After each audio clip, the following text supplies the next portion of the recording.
Well, I'm very excited about the energy sector when it comes to climate tech and the waste and circular economy principles that are coming into play.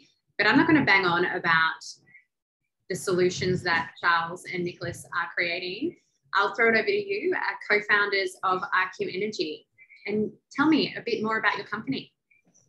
Thanks, Charlotte. Look, we started the journey sort of with travels throughout Southeast Asia, South Asia, and just seeing the waste issue and just the plastic and and just what could you do about that?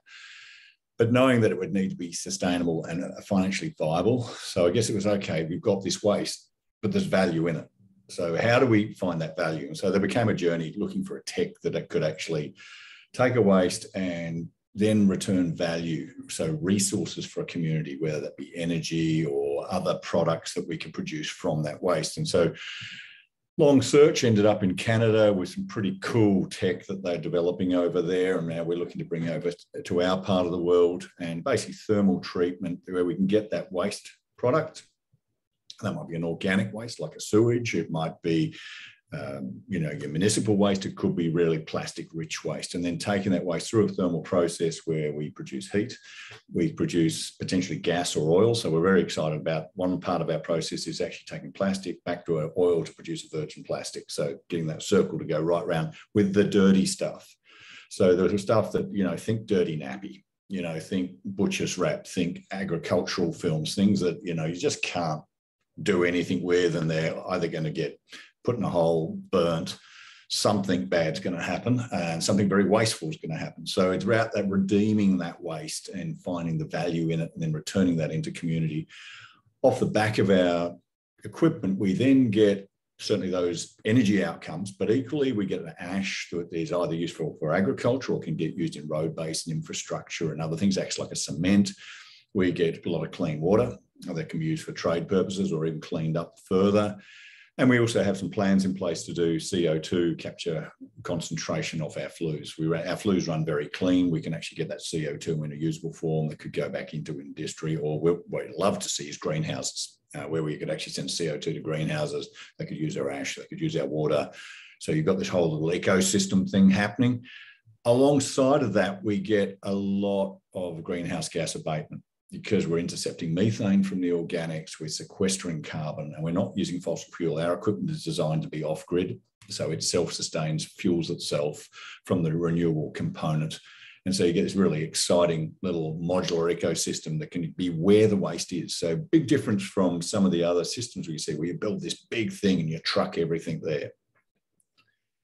Now, both of us are scuba divers, and we see the plastic in the ocean. Well, to fix that, you need to get upstream. You need to stop it getting in the water in the first place. So getting where the waste is a really important part of the strategy. So scaling the size of equipment to your waste problem, not the other way around. And so stop the trucks. And so that's sort of where we've come from and where we're going. And so we're right in the middle of funding up for our plastic process. We've already got the gasifier dryer things that work in the sewage space, and we're getting some really good interest there already. We've got one unit in Australia already.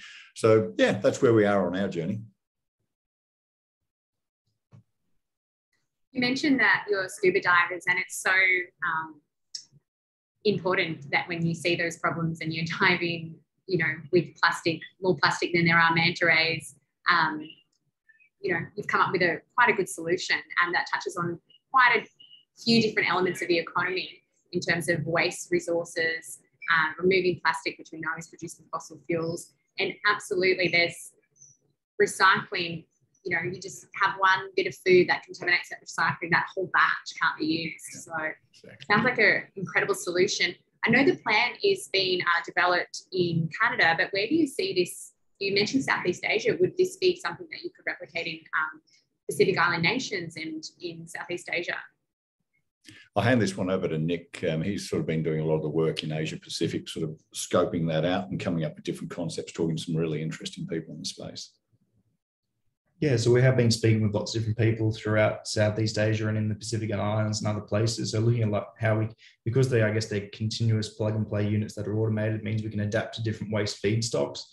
So that means we've been talking to a lot of people that have been either pulling the plastic out of rivers in Vietnam or speaking to people out on the Pacific Islands and whether we could barge some of the units out to the Pacific Islands and deal with some of those legacy waste issues. So I guess there's lots of different ways, being this more modular containerized style, you can get to those waste areas that are quite out of the way sort of thing. So yeah, at this stage, we are just scoping out a lot of the Southeast Asia, seeing where a lot of the major plastic issues are and other waste issues, and seeing where might be the best fits for our technologies, and try and get a few demonstration facilities and more commercial facilities set up over the next year in either Singapore, Indonesia, Vietnam, and talking to people in all of these different places for it. Wonderful. And what is it, I have to ask everyone this, but what is it about climate tech and these kinds of solutions that really excites you? I think what's really exciting is just seeing there's just so many cool ideas coming out of it. We did a accelerator program in Singapore, and that was with different startups in the biotech space from different places in India, the US, and other places. Just some of the really incredible ideas that are coming out to deal with these problems. It just gives you a lot of hope for the future, I guess.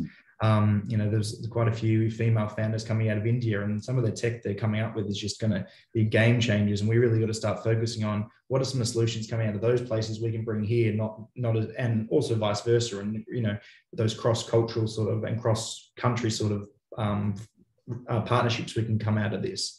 And a lot of those ideas can be utilized here right now. So I guess listening to other countries we may not have traditionally listened to for solutions.